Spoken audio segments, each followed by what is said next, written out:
Hey everybody, it's DJ from Thoughts from Paris, and I thought I would try to tell you a story via the webcam vlog, which would be my first time telling a story instead of writing one, so you'll have to tell me what you think. Please settle in. This is going to be a several-minute story, but I hope it'll be worth your watch. So, I was supposed to go on a bachelor party recently out to Lake Tahoe, and it ended up getting canceled. But I've never really been to Tahoe, except I remembered I had been there or I'd driven through, and it was one of the most traumatic experiences of my life. So I thought I'd tell you about that. I was 23, I think. I was working for a beer company, and we were doing this marketing campaign where we took this beer, this new beer, all over the country. And the way that we did it, my partner and I were both young, and we got our CDLs, which is the truck driver's license, and we took this 42-foot beer truck, the kind that you see that like delivers to restaurants and liquor stores and stuff, with the bays, you know, that come up and down. And they converted it, this company called Craftsman converted it into a fully functioning nightclub. So it was like a 10 by 20 dance floor, had like the truss systems, lighting, lasers, smoke machines, a DJ booth, and then we ran this. So we took it all over the country. We did really fun events, and it's basically a party every night of the week. So it was a lot of fun. And for some reason, we were driving from, I want to say, like California down to maybe like Denver. Anyway, somewhere like Northern California down to Colorado. And for some reason, that must have taken us through Lake Tahoe. And so, you know, we drove through, and we didn't even stop, I don't think. And it's just so beautiful, just even driving through. And then on our way down, I think we had to cut down probably through, we ultimately ended up in Carson City, so we must have been going that way. Anyway, from Tahoe to Carson City is a huge declination in altitude, right? So you've got like, it's something like, I want to say like 20 miles or so, that could be a little off there, but 20-mile stretch of highway that is about a 9%, 9-degree sort of straight shot down, which doesn't sound like much, but if you've ever driven something like that, you'll know just how steep that really is. And again, it's, you know, many, many miles. So we're driving this 12,000-pound truck, and we're driving down this pretty steep hill, which is like 20 miles from Tahoe to Carson City. So anyway, what happens is our truck had a governor on it, which basically, you know, regulates speed. And I think it was at like 67 miles per hour. It really sucked when we were driving across country, because you literally couldn't go faster than that no matter what. So, but while we were going down, we were cranking up to about 72, 73 miles an hour. And then the governor is like working overtime to try to slow down the truck, but you're going, you know, kind of like at this pretty steep angle. And you know, it's struggling. It's making this awful noise. And by the way, we did not have what are traditionally known as air brakes, which are what traditionally like semis have, which is a totally different braking system than the kind that you would have like in your car, right?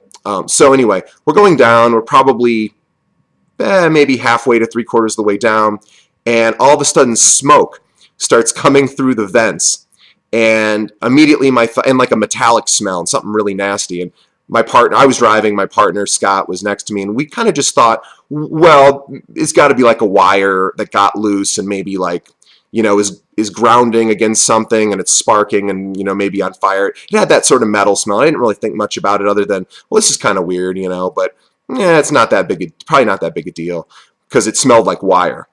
And then we get a little bit further down, and it's pretty scary just without smoke coming into the car, because you're going down. It's not like you can stop a 12,000-pound, 42-foot long truck on a dime. You know, it's you know, and then there's the stick shift, and it's a whole thing. So we get a little further down, and all of a sudden I go to touch the brakes, and my foot goes all the way to the floor, almost like what I would like imagine stepping in butter must be like, just straight to the floor.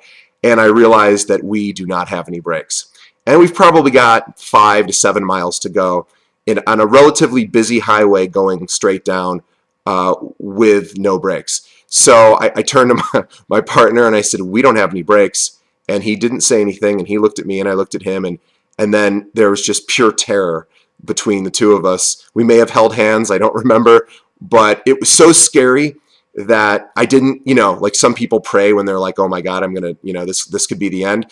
I didn't even have that thought because it was just too goddamn scary. So we're barreling down. I'm weaving in and out of traffic. They even have what are called these truck runoffs on the side of the highway where if you get in this sort of trouble, just like what we're in, you can like take this little sort of like an exit and it kind of goes up. And then there's like all these sandbags at the end to kind of like stop you. But that was even scarier because what if you slammed into that and just even maneuvering over, it's like, it just was so terrifying. I was like, all right, I'm just going to stay on the highway. We're going to get to the bottom of this hill and we will level out and we'll be okay. But I mean, I've never been so scared in my life. And I suspect he was probably even more scared because he didn't have any control over the vehicle because I was driving. So anyway, we ended up getting to the bottom. Obviously, we survived, didn't hit anyone. And we level out onto, some road.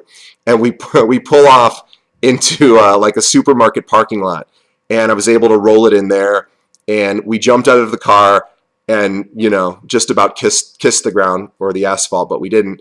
And we were just so freaked out, but also so elated that we had just survived this truly sort of scary event, certainly my scariest. Well, we get out of the car and the front wheel wells, where the tires and stuff are completely like smoke is billowing out in the front because that's where the cab is, and it's like I'm like, holy shit, the tires are on fire. And then I thought, well, that doesn't really make sense, but whatever. The tires are on fire, and so a police officer sees all this, and he drives over, gets out, and he's like kind of laughing, and he goes, "Did you guys just come from Lake Tahoe?" And we said, "Yeah." And he said, "Well, did you ride the brakes the whole way down?" And I said, "No, I don't think so." And then I thought about it and I went, "Well, yeah, I guess I did, but like I didn't think I had done anything wrong. It didn't feel like I was riding the brakes." And he goes, "It happens all the time. You just rode the brakes. Your brakes are like basically on fire.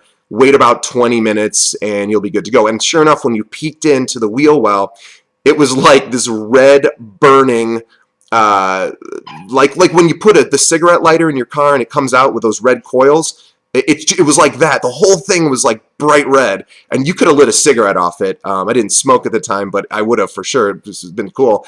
And clearly the brakes were so soft and like on fire that they didn't even really work. So he said, "Don't worry about it. Just wait a little bit." So he drives off. Scott and I are like, "All right, well, we made it."